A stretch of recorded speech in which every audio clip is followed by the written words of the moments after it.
Hi guys, Milab Tarot here. Welcome back po for your kapalaran sa pag-ibig.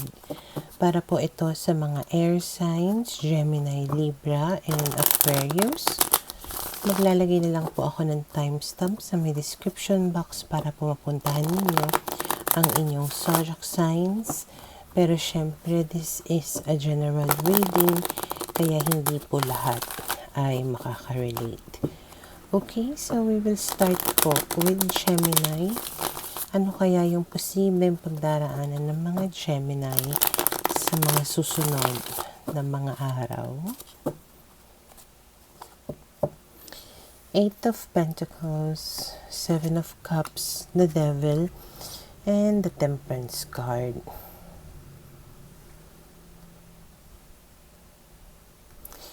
Okay, so kung halimbawa na meron kayong dinidelay or hindi ginagawa na desisyon or bagay sa inyong buhay, maaaring sa mga susunod na mga araw, you will finally work hard to do this thing, okay? Na parang talagang pagtatrabahuan ninyo ito. Gagawa kayo ng mga paraan para umusad, kumbaga, or masimulan yung mga bagay na naantala or pwedeng hindi mo nga natapos or hindi mo nagawa.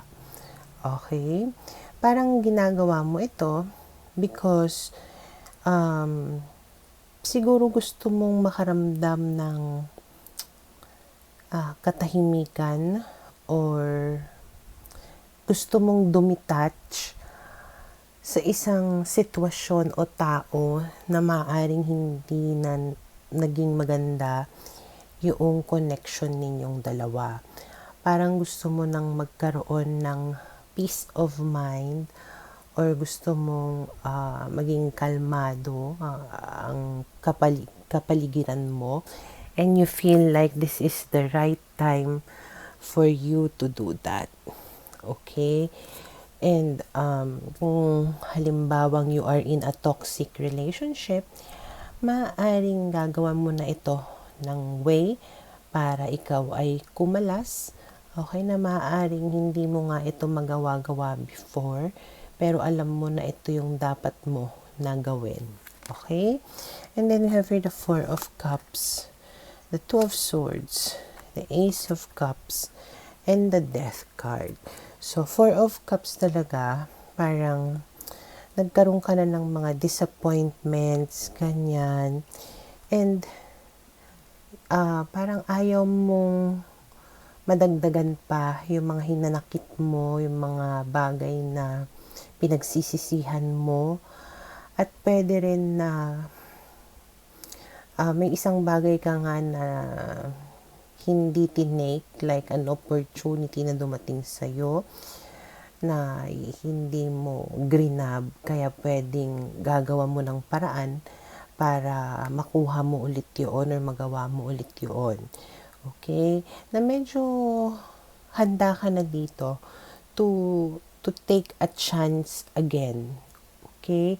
Na gusto mong magkaroon ng transformation at pagbabago sa buhay mo, and you are starting to be open to different possibilities, opportunities, or even relationship. Okay? And then you have here the Seven of Swords, the Nine of Pentacles, and the Two of Wands. And habang ginagawa mo ito, may isang tao na nagmamasid sa'yo or magmamasid sa'yo. Okay? Na parang natataka siya kung bakit parang kahit wala na kayo or kahit single ka, you are doing very good. Okay? Na makikita niya yung mga changes within you, and nakikita niya na parang na-enjoy mo nga yung life mo, na nakukuha mo yung mga gusto mo, okay, nagagawa mo lahat, ganyan.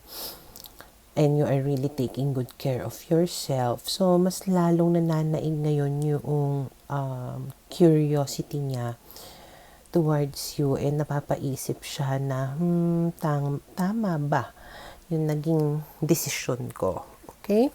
And then we have here the 8 of Wands and the 5 of Swords. At dahil dyan, maaaring hindi makapagpigil itong tao na to at makipag-communicate sa'yo.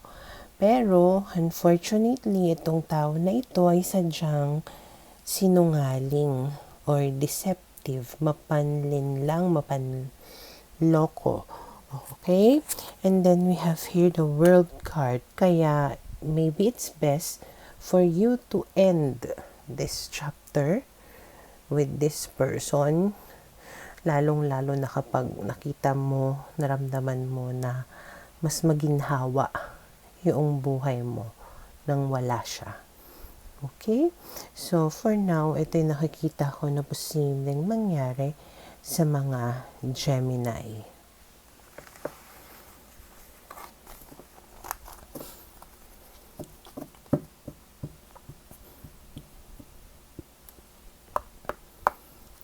Para sa mga Libra, okay, let's see. Ano kaya yung posibleng pagdaraanan ng mga Libra sa mga susunod na mga araw?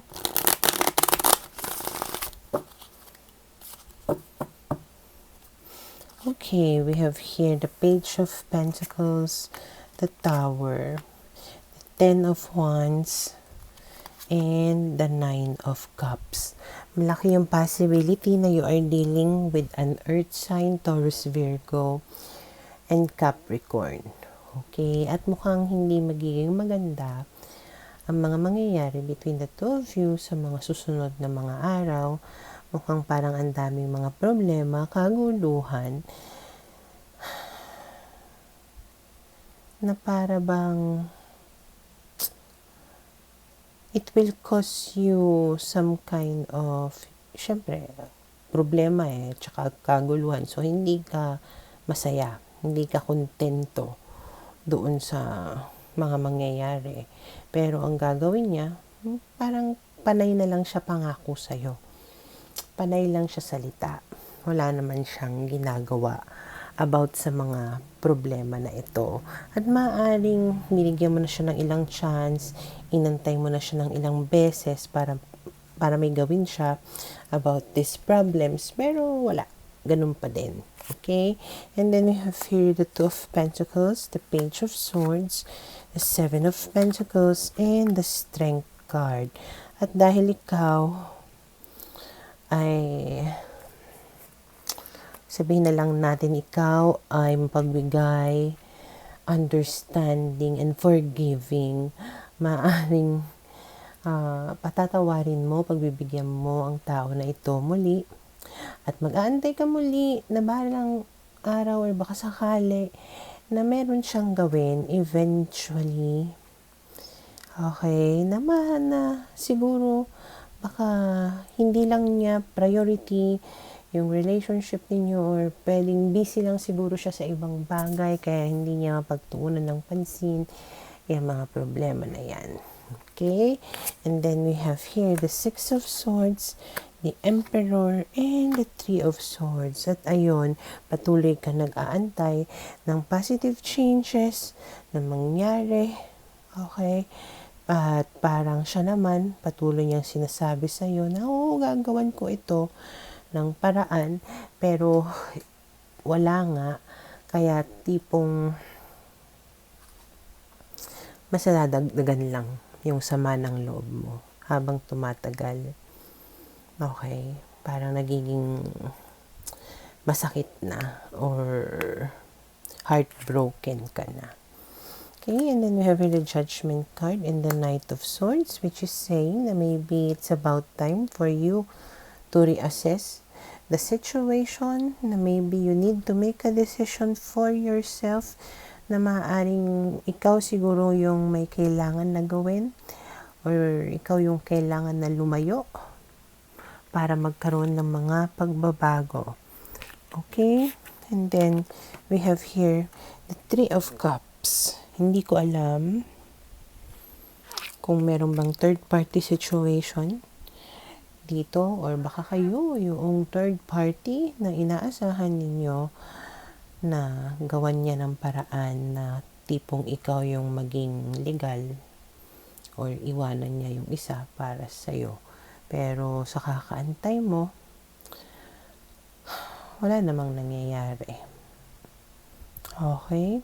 So for now, ito yung nakikita ko na posibleng mangyari sa mga Libra.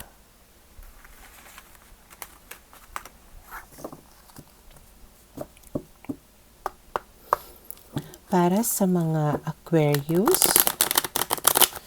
okay, let's see. Ano kaya yung posibleng pagdaraanan ng mga Aquarius sa mga susunod na mga araw? We have here the Two of Cups, the Three of Pentacles, the King of Wands, and the Queen of Swords. Okay, so mukhang sa susunod na mga araw, magkakaroon naman kayo ng pagkakaunawaan or pagkakasunduan ng iyong person at meron kayong mga bagay na pagtutulungan na ayusin sa inyong relationship. Okay? At dahil dito, mararamdaman mo na talagang pursigido siya, determinado siya na maayos kung ano man yung kailangan ninyo na ayusin sa relationship ninyo. Pero medyo you will act like nonchalant or yung parang wala kang pakialam, ganon. Kasi nga, pwedeng ayaw mo masyadong magpakita ng emotions because you're not really sure kung ito bang pinapakita niya ay genuine, okay? At ayaw mo kumbaga na mapahiya, okay? And then we have here the Empress, the Two of Swords, the Six of Swords, and the Strength card. Pero ang maganda doon, no, parang dahil sa determinasyon nitong tao na to, talagang mapapakampante ka, magiging secured ka, na mawawala yung mga pag-aalinlangan mo at mararamdaman mo talaga na gagawan niya ng mga magagandang pagbabago sa relasyon ninyo o sa ugnayan ninyo. Okay? And because of that, we have here the Strength card, which means na mas lalong napapatibay yung inyong relationship. Okay? And then 10 of Pentacles, the Death card, and the 4 of Pentacles. And because of these changes that will happen in the dynamics of your relationship, maaaring maging mas matibay nga or mas masaya, stable, secured ang inyong pagsasama sa mga susunod na mga araw. Okay? And then we have here the Two of Wands and the Nine of Swords. Ang siguro lang medyo magkakaroon ka lang ng uncertainty is when you're gonna talk about the long run or in the future.